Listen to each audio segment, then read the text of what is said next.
profesora, compañeros todos, tengan ustedes muy buenos días. El día de hoy les voy a hablar de antecedentes y contexto histórico del concepto de percepción y de revolución copernicana en la Gestalt. Se dice que existe consenso científico. Los autores consideran la percepción como el proceso fundamental de la actividad mental y que las demás actividades psicológicas como el aprendizaje, la memoria, el pensamiento, entre otros, dependen del adecuado funcionamiento del proceso organizacional perceptual. Y se dice que la Gestalt realizó una revolución copernicana en la psicología al plantear la percepción como el proceso inicial de la actividad mental y no un derivado cerebral de estados sensoriales. Y la Gestalt es la afirmación que la actividad mental no es una copia idéntica del mundo percibido. La revolución copernicana de la Gestalt. Según los autores, se dice que la mente es una hoja en blanco sobre la cual se escriben todas las experiencias y donde la mente es una blanda masa moldeada por la influencia de las sensaciones. Por el contrario, el interés de Wertheimer era demostrar que la percepción no es el resultado de la recepción y acumulación de impresiones producidas por el mundo, sino aquello que denomina como un proceso de organización psíquica. La visión causalista. Se dice que es un generador de constantes estímulos físicos, como la luz, el sonido, los aromas, que son encargados de impactar nuestros sentidos.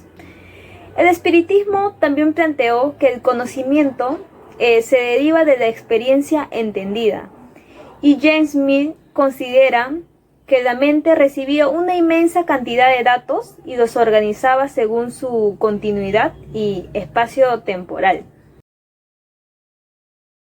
La teoría Gestalt se enfrenta con el asociacionismo, ya que se manifiesta que el individuo primero percibe sensaciones para luego el cerebro reunir esas sensaciones y construir así una percepción global del objeto. Desde el punto de vista asociacionista, la percepción es un todo formado por átomos de sensaciones elementales. Nuestras representaciones mentales se forman a través de cualidades y características de los objetos. Por ejemplo, para percibir una manzana primero tendríamos que acumular sensaciones del objeto, por ejemplo, la textura, el color, el sabor, el tamaño, etc. Posteriormente, la segunda fase comprende la asociación y agrupación de dichas sensaciones, para luego vincularlos en un conjunto de representación mental del objeto. Una vez realizada la operación mental, se pasa a la comparación de la manzana con la pera para establecer diferencias. Por otra parte, la Gestalt señala que los seres humanos percibimos totalidades organizadas y que el resultado de estas percepciones es producto de cómo nosotros ordenamos y relacionamos los estímulos. Los principios gestálticos. En el año 1912, Max Wertheimer realizó la primera evidencia experimental que permitió demostrar la tendencia de la percepción a la abstracción a través del denominado movimiento estroboscópico, fenómeno Fight o ilusión del movimiento.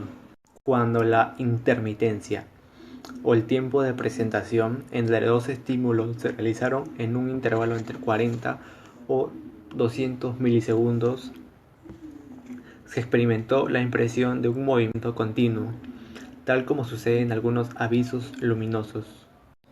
El fenómeno Fight demuestra, según Wertheimer, la tendencia del sujeto de percibir la relación entre dos estímulos. El hecho de percibir una luz que se desplaza dentro del espacio permitió concluir la actividad perceptual para la capacidad de salirse de los límites de los datos objetivos para añadir una cualidad tan importante como el movimiento. La actividad perceptual añade información de dos datos objetivos en aras de la obtención de una representación mental. La actividad psíquica trasciende ampliamente los datos materiales y construye entidades mentales como las ilusiones, las cuales llevan al sujeto a concebir el objeto según su estado representacional. El estudio de Wertheimer planteó la enorme importancia del estudio de las ilusiones en 1911. El concepto forma. La importancia del concepto forma dentro de la explicación de la percepción es quizás uno de los aspectos más nodales dentro de la Gestalt. Fiel a su tradición filosófica, la Gestalt plantea una relación entre sujeto y objeto. El sujeto es aquel encargado de extraer información relevante del objeto. La forma de los objetos, denominada de mayor precisión con el concepto de contorno o borde, constituye todo aquel conjunto de información relevante y oportuna que permite representarse el objeto. La conciencia, en el momento de percibir un objeto externo como la mesa, tiende a tener noción de la meseidad. El hecho de organizar los objetos a través de su forma equivale a tener de ellos una versión racional o, en términos más exactos, geométrica, que ofrece una idea clara, precisa e inconfundible de lo que lo caracteriza. La Gestalt es una teoría encargada de plantear la tendencia de la conciencia a la racionalidad. El fin y último labor de la conciencia, y sobre todo principal, es el traducir las experiencias cotidianas a entidades conceptuales con base en las cuales se puede seguir adelantando un proceso de abstracción. La pregnancia es la actividad mental de la atracción dentro de la mayor simplicidad. Según Katz, la ley de la pregnancia fue formulada por Kafka. Del siguiente modo, este término abarca propiedades como la regularidad, la simetría y la armonía en conjunto. Canisza afirma que el concepto de la pregnancia es también denominado buena Gestalt. Esto va utilizando conceptos como la regularidad, la simplicidad y la estabilidad, etc. La pregnancia es un círculo muy importante en el estudio de la psicología. La proximidad es un agrupamiento de información proveniente del mundo externo. Keller plantea que tenemos desde nuestro punto de vista 6 líneas paralelas. Esto trata de decir que no necesariamente son 6 líneas, sino 3 grupos de líneas. Katz define este principio afirmando que si son varios los elementos activos de diferente clase, entonces hay en idénticas condiciones una tendencia a reunir en grupos los elementos de igual clase. Y lo que nuestra percepción hace es clasificar la información según el grado de semejanza que pueda tener, según los criterios dados. Por otro lado, si nosotros observamos una imagen frecuentemente, repetidamente, esta imagen se vuelve predominante, de la cual para nosotros puede ser más atendida y captada, por encima de aquella que es difusa o poco frecuente. Los estímulos homogéneos son agrupados de tal forma que conforman un bloque muy ordenado. Eso hace que ese estímulo sea muy diferente a los demás.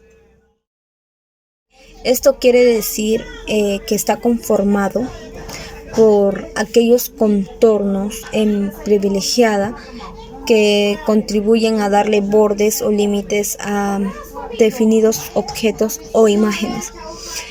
Autores también como Katz interpretan la información que una línea punteada no es percibida como un conjunto de puntos dispersos sobre el espacio, sino como una unidad integrada que comunica la orientación común de los datos. En esta imagen se utiliza como las formas geométricas como el círculo, el triángulo, el cuadrado, que tiene la capacidad para poder así la imagen ser entendida en su totalidad. Para los psicólogos de la Gestalt, el primer estadio de organización perceptual es la configuración de las totalidades, que constan de dos componentes denominadas figuras y fondos. Esta ley analiza la tendencia a separar de una figura de su fondo. Estos dos no suelen ser estáticos, sino que pueden intercambiar sus papeles. Eso sí, no se pueden ver las dos cosas al mismo tiempo. Cuanto más básicas sean las figuras que aparezcan, más fácil será el reconocimiento y el intercambio de papeles entre la figura y el fondo. Esta ley es uno de los principios básicos y prácticamente es un mecanismo, ya que tienden a centrarse y focalizar en una sola figura o objeto. En este mismo también influye la distancia en donde nos ubicamos o encontramos frente al objeto, el tamaño, el contraste o hasta inclusive la simetría.